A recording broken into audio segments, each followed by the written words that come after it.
ఉదయాన్నే ఆంజనేయ స్వామికి పూజ చేశారు కోతి, డేగ, బబ్లు. పలహారం తిని ముగ్గురు గుహ బయటకు వచ్చారు. బయట దృశ్యాన్ని చూసి బబ్లు ఆశ్చర్యపోయాడు. పక్షులు, జంతువులు అన్నీ సత్యాగ్రహం చేస్తున్నట్లు గుహ బయట మౌనంగా నిలబడి ఉన్నాయి. మిత్రులారా, శుభోదయం.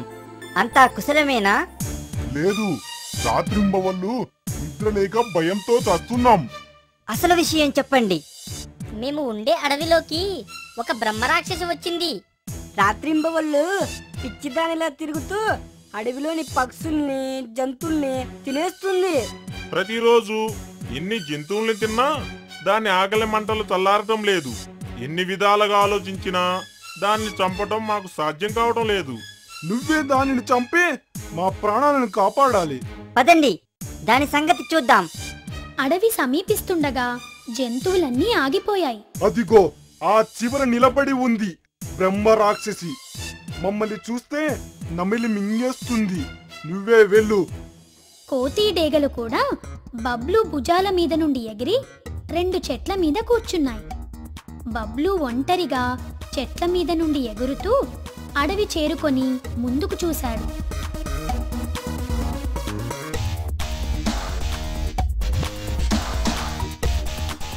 బబ్లు కిందకు దూకి దాని వంక పరీక్షగా చూశాడు. చాలా కాలం తర్వాత దొరికావు.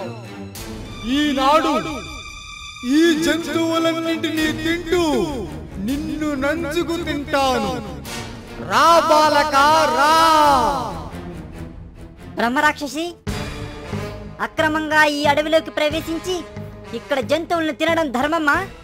మాది రాక్షస జాతి.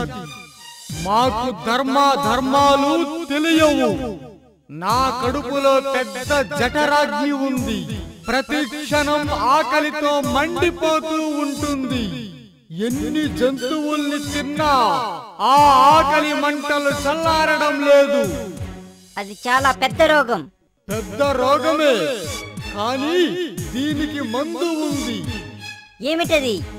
ఇక్కడికి దగ్గరలో మొసళ్ళ కొలను ఉంది. ఆ కొలనులో నుంచి 2 మొసళ్ళను తీసి తింటే నా రోగం నయమైపోతుంది. నా ఆకలి చల్లారిపోతుంది.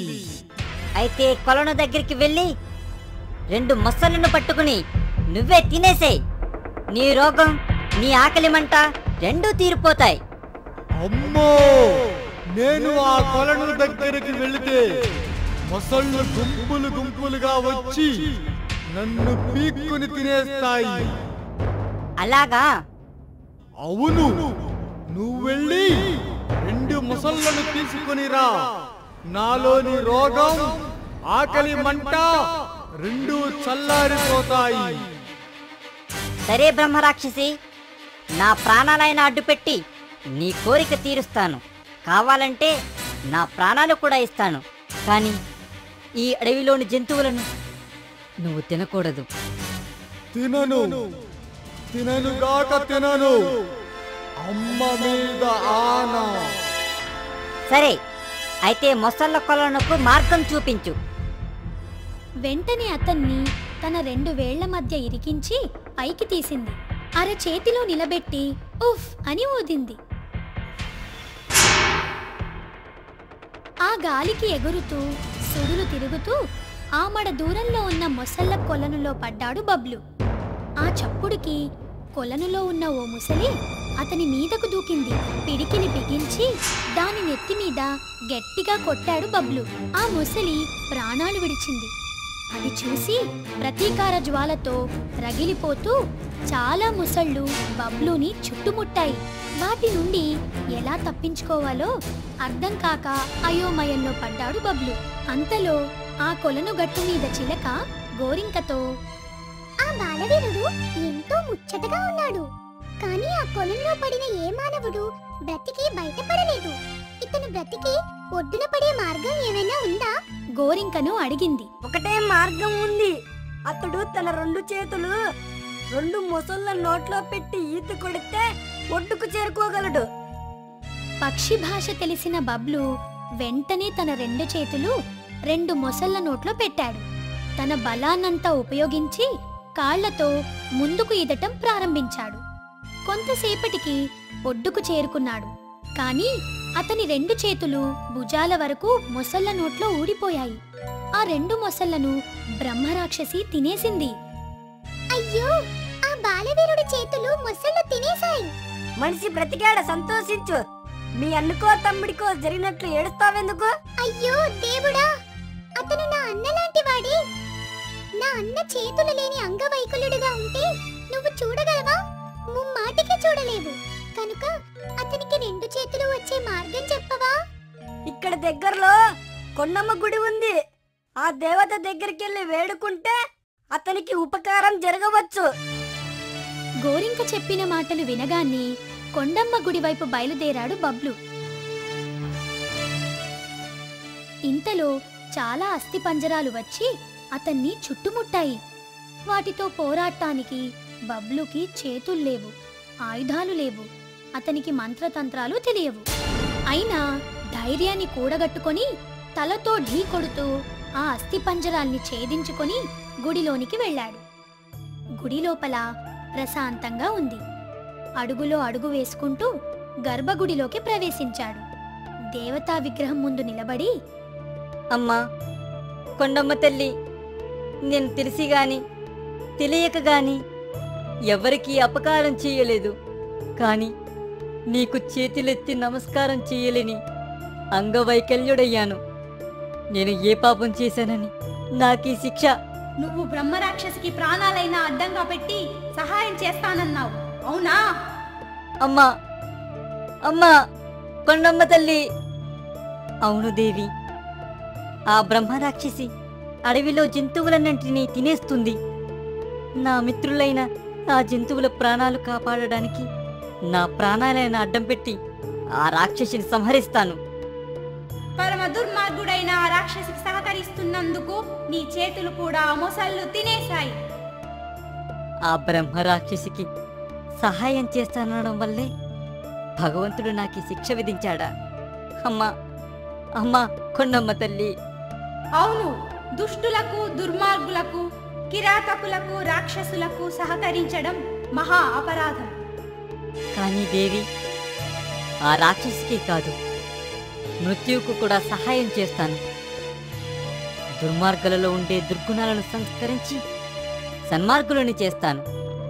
మంచి చెడ్డలను విస్మరించి ఇతరులకు మేలు చేయడం మానవ ధర్మం అని మా గురువు బోధించారు. అయితే నీ తల తీసి ఇవ్వు. సంతోషంగా ఇస్తాను దేవి. నా తల వల్ల నీకు మేలు జరుగుతుందంటే జీవితంలో నాకు ఇంతకంటే సౌభాగ్యం మరొకటి ఉండదు. కానీ నాదొక విన్నపం. ఏమిటది? నా ప్రాణాలైనా ఇచ్చి బ్రహ్మరాక్షసికి సహాయం చేస్తానని మాట ఇచ్చాను. ఇప్పుడు నీకు నా తల ఇస్తున్నాను. నేను చనిపోయినా నా మాట నిలబెట్టు. బ్రహ్మరాక్షసి కడుపులోని ఆకలి మంటలు అరికట్టు. మెరుపు వేగంతో తన తల నరుక్కోడానికి సిద్ధమై కొండమ్మ తల్లి పరీక్షలో నెగ్గినట్టు తన 2 చేతులు కూడా వచ్చి అతుక్కుపోయాయి. మరుక్షణంలోనే కొండమ్మ తల్లి ప్రత్యక్షమైంది. వత్స, మానవత్వంలో త్యాగం, త్యాగంలో మానవత్వం మూర్తీభవించిన మహనీయుడివి నువ్వు. రాక్షసుల్ని కూడా సంస్కరించి సన్మార్గంలోకి తీసుకురావాలని తపిస్తున్న సంస్కర్తవు నువ్వు. నీ సద్గుణాలను అభినందిస్తున్నాను. ఈ రుద్రాక్ష నీ చేతికి కట్టుకో. నువ్వు తలచుకున్న కార్యం సిద్ధిస్తుంది. ఒక రుద్రాక్షను బబ్లూకి ఇచ్చింది. మహాప్రసాదం దేవి, మహాప్రసాదం. కొండమ్మ గర్భగుడిలో నుండి బయటకి వస్తుంటే ముఖద్వారానికి అంటిపెట్టుకొని ఏదో గుహ ఉన్నట్టు అనిపించింది బబ్లూకి. ఆగి చూసేసరికి అది బ్రహ్మరాక్షసి నోరు అని అర్థమైంది. వెంటనే, నన్ను అనుసరిస్తూ ఇక్కడికెందుకొచ్చావు? నన్ను కూడా తినేయాలనా? నీ కాళ్ళు చేతులు తెంచేస్తాను. ఒక మూల పడుండు. రుద్రాక్ష కట్టుకున్న కుడి చేత్తో రాక్షసి చేతుల మీద, కాళ్ల మీద కొట్టాడు బబ్లు. కాళ్ళు చేతులు తెగిపోయి పెద్దగా అరుస్తూ గుడి బయట వెల్లికిలా పడిపోయింది బ్రహ్మరాక్షసి. మొసళ్ళను తినాలనే కోరికతో ఆకలి మంటలతో కాలిపోతున్న నీ రోగం నయం కావడానికి 2 మొసళ్ళు కావాలన్నావే. నా 2 చేతులు ఇచ్చి మొసళ్ళను తెచ్చాను. ఆ మొసళ్ళను తినేశావు, కానీ నీ కడుపులోని మంటలు చల్లారలేదా? అంతేకాకుండా నువ్వు అస్థి పంజరాలను పంపి నన్ను భయపెట్టాలనుకున్నావు. నన్ను తినడానికి నా వెనుకనే వచ్చావు. నీ రాక్షసత్వాన్ని నేను సహించలేను. కోపోద్రేకాలతో బబ్లు ఇంకా ఏదో చెప్పబోతుండగా రాక్షసి చేతులు కాళ్ళు ఎగురుకుంటూ వచ్చి అతుక్కుపోయాయి.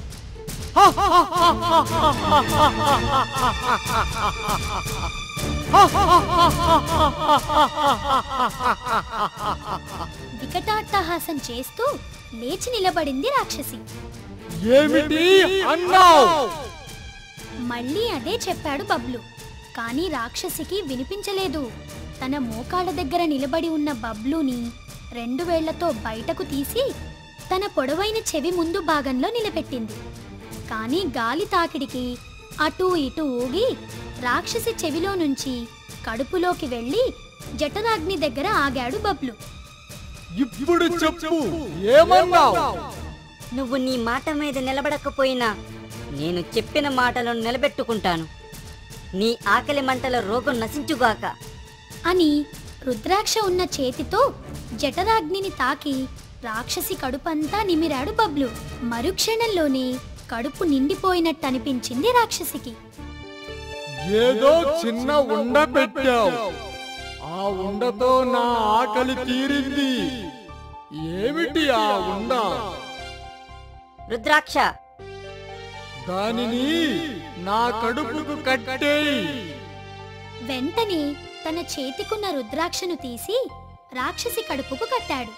తృప్తిగా పెద్దగా తేంచింది. చిన్నోడా, నీ తెలివి అద్భుతం, అమోఘం. నా కడుపులోని ఆకలి మంట రోగం చల్లారిపోయింది. కడుపు నిండా చల్లగా ఉంది. అది సరే, ఈ క్షణం నుంచి నువ్వు జంతువులను పక్షులను తినడం మానేయాలి. తిననుగాక తినను. నీకు ఆకలైనప్పుడు ఆకులు కాయలు నీళ్లు త్రాగి బ్రతకాలి.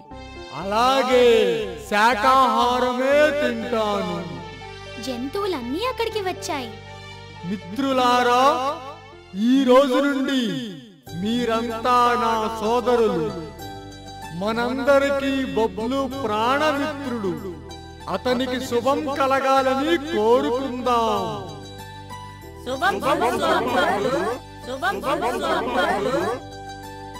బబ్లు ఎంతో సంతోషంగా తిరిగి తన స్నేహితులైన కోతి డేగలతో తమ స్థావరానికి వెళ్లారు.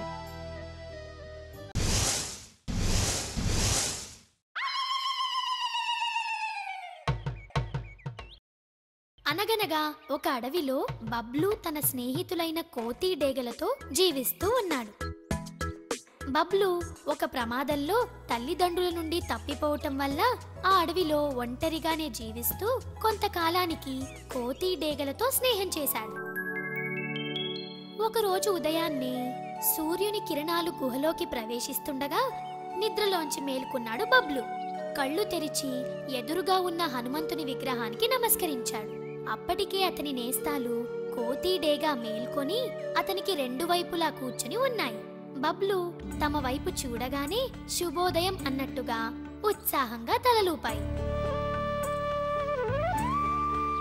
ఇవాళ అయ్యవారు వస్తారు, పదండి.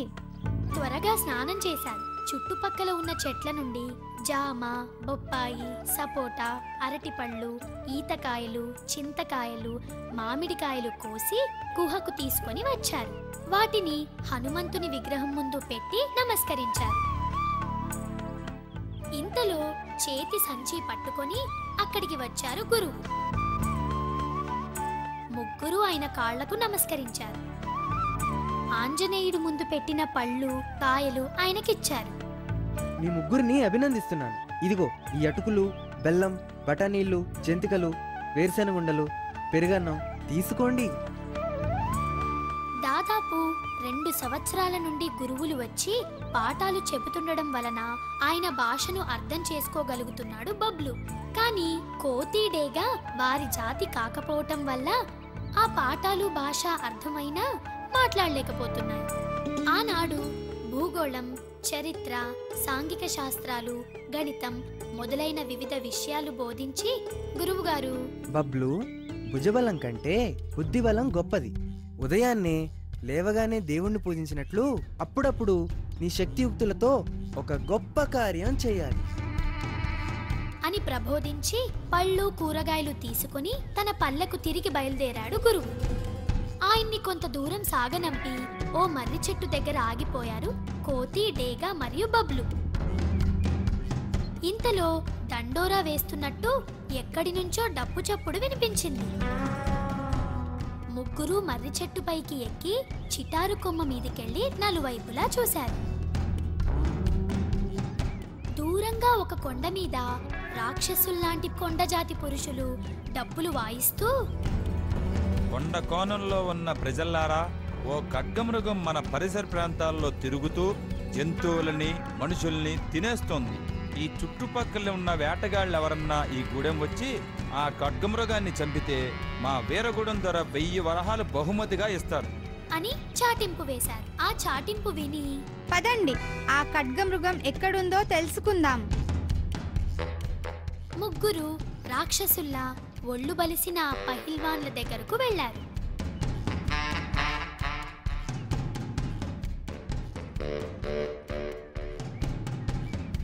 వారికి అర్థమయ్యే పద్ధతిలో తల వంచి కుడి చెయ్యి ముందుకు చాపి నమస్కరించాడు బబ్లు. వారి మధ్యలో గండ్రగొడ్డలి పట్టుకొని ఏనుగులా ఉన్న ఒక వ్యక్తితో, కొండదొర, ఖడ్గమృగం ఎక్కడుంది? దేనికి? దాంతో ఆడుకుంటావా? దానిని చంపేస్తాను, నిలువునా చీరేస్తాను. చిన్నప్పటి నుంచి కసరత్తులు చేసి ఏనుగుల్లా శరీరాలు పెంచిన మేమే దానికి భయపడి ఏమీ చేయలేకపోతున్నాం. వేలడంత లేవు, నువ్వు భయంకరమైన ఆ ఖడ్గమృగాన్ని చంపుతావా? ఇంకా కొన్నాళ్ళైనా బతకాలనుకుంటున్నావా, లేక ఇవ్వాలే చావాలనుకుంటున్నావా? పోరా పో. కొండదొర తప్ప మిగిలిన వాళ్ళంతా రకరకాలుగా హేళన చేస్తూ పకపకా నవ్వారు. ఆపండి మీ నవ్వు. చటుక్కున అంతా నవ్వు ఆపి అతన్ని చూస్తూ నిలబడిపోయారు. దొర, ఆ ఖడ్గమృగాన్ని చంపడానికి మీ కండబలం చాలదు. నాకు ఒక్క అవకాశం ఇచ్చి అది ఎక్కడుందో చెప్పండి, దాన్ని చంపి పారేస్తాను. 1000 వరహాలకు ఆశపడి దాంతో పోరాడాలి అనుకుంటున్నావా? నాకు వరహాల మీద ఆశ లేదు. మీలాంటి కుర్రోడ్ని చూస్తే రెప్పపాటు కాలంలో చప్పలించి తినేస్తుంది ఆ ఖడ్గమృగం. చావుకు నేను భయపడను. జంతువుల్ని, ప్రజల్ని చంపి తింటున్న ఆ మృగాన్ని చంపి ప్రజలకు మేలు చేస్తాను, లేదా నేను దానికి ఆహారం అవుతాను. శభాష్ బుల్లోడా, నీకు వరహాల మీద ఆశ లేదు, చావంటే భయం లేదు. నీ మంచి బుద్ధిని, మనోధైర్యాన్ని మెచ్చుకుంటున్నాను. కానీ ఆ ఖడ్గమృగంతో పోరాడుతూ నువ్వు చచ్చిపోతే మేము మాత్రం బాధ్యులం కాము. సై అయితే మాతోరా. గండ్రగొడ్డలి ఊపుకుంటూ బయలుదేరాడు దొర. అతని అనుచరులు బబ్లు, కోతి, డేగా అతన్ని చూసి అనుసరించాయి.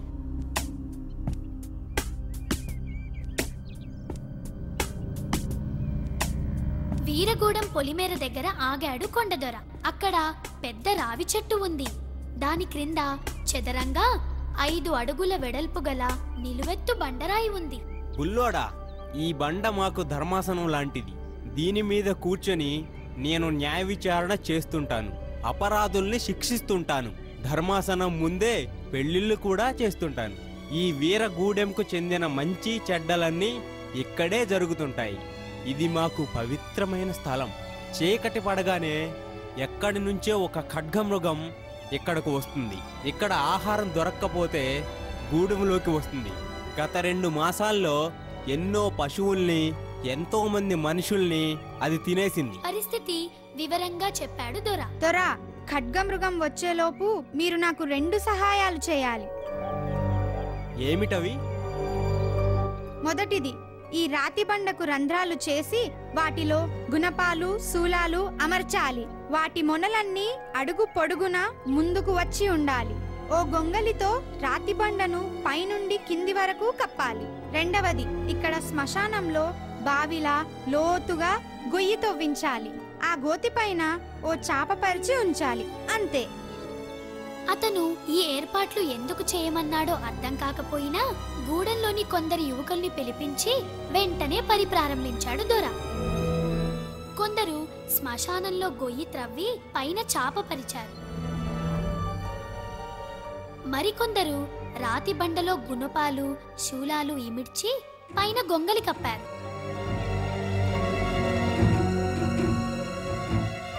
ఆ గొంగలి ముందుకెళ్ళి నిటారుగా నిల్చున్నాడు బబ్లు. ఇక మీరంతా గూడెం వెళ్ళిపోండి, లేదా చెట్ల మీద కూర్చోండి. అతని మాటలు విని అదరిపడ్డాడు కొండదొర.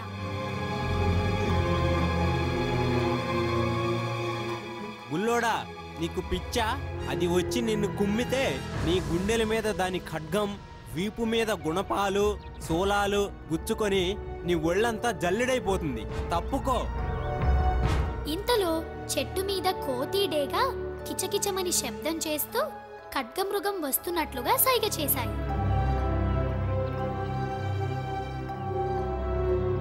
దొరా, ఇక్కడ నిలబడే ఆ మృగాన్ని ఎదుర్కొంటాను. నా శక్తియుక్తులతో దానిని చంపుతాను, లేదా దానికి ఆహారం అవుతాను.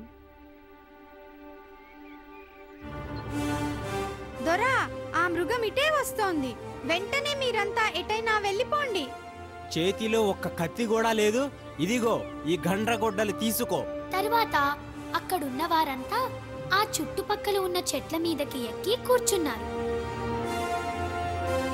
ఇంతలో పెద్దగా అరుస్తూ ఆ చెట్టు దగ్గరికి ఆ ఖడ్గమృగం వచ్చింది. దానిని చూడగానే సింహంలా గర్జించాడు బబ్లు. ఛాలెంజ్ చేస్తున్నట్టు తొడ చరిచి ఈల వేశాడు. ఆ ధ్వని విని రెచ్చిపోయింది ఆ మృగం. దాని కళ్ళలో నుంచి మంటలు చెలరేగినట్లు మెరుపులు మెరిశాయి.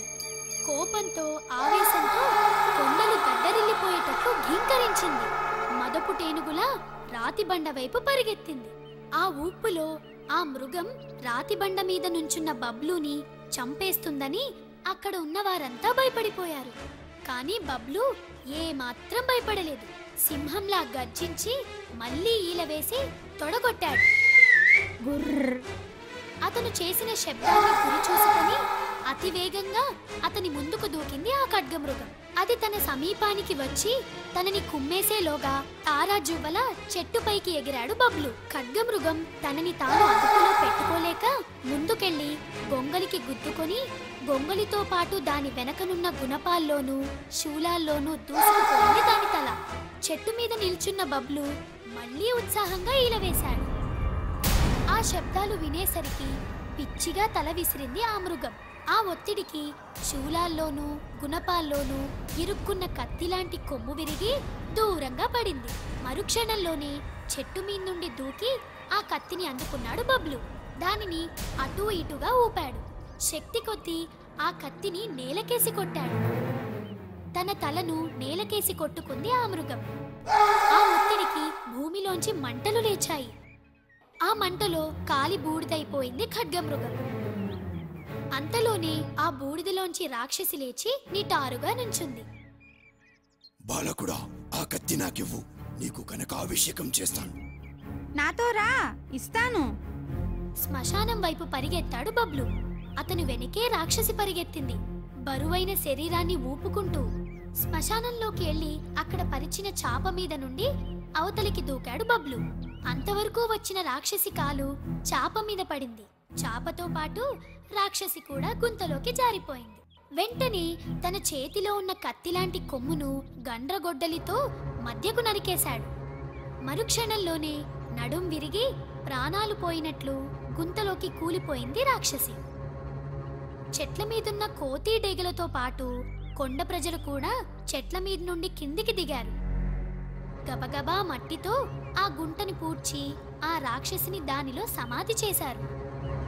మర్నాడు వీరకొండ ప్రజల సమక్షంలో రావి చెట్టు క్రింద ఉన్న ధర్మాసనం మీద ఆ బబ్లును ఘనంగా సత్కరించారు.